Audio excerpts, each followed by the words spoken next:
Well, I think there's a lot of reasons. I suppose money was one of the reasons.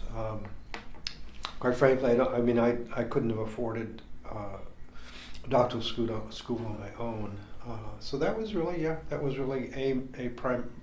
primary motivator. But I think also it was really just maybe the journey in getting there and finding that the fellowship was there. Close to, it was in the spring, as I recall. I went home and I found a letter and opened this letter, and it was airplane tickets to Las Vegas, New Mexico. I had my name on it, and I couldn't figure out where those tickets came from. So I called my mother and asked her if we had relatives in New Mexico. And she said, scratched her head, said no, we didn't know anybody there.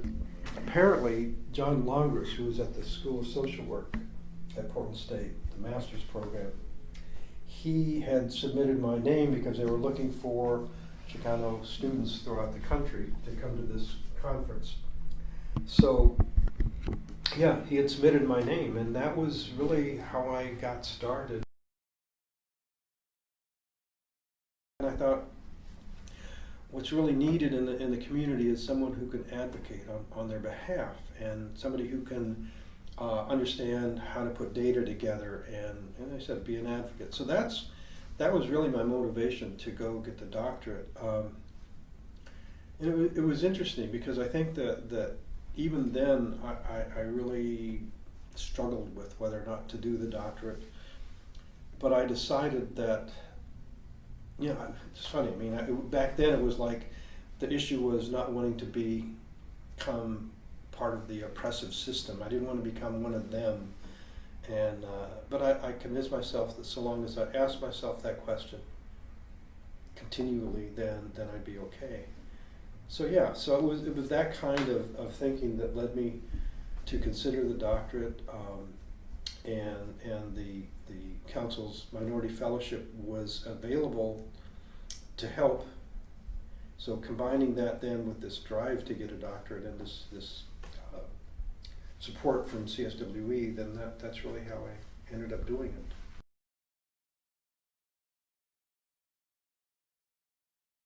it. In many ways, what the fellowship did is it wasn't just the money. It was, what I found was really the support system.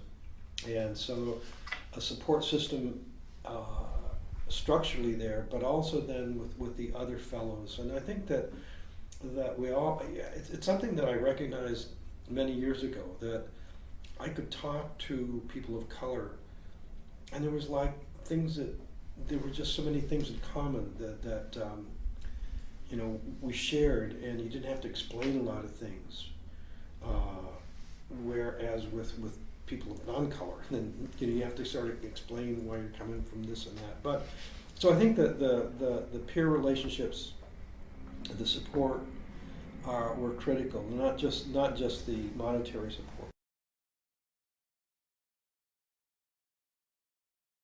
Well, my advice would be to continue working with Congress or and get them straightened out. No, seriously, continue working to do the kind of lobbying that would continue support. I mean, for example, one of the things that I think is so critical is, as I said, I'm cited by NASW as initiating the concept of cultural competence in social work.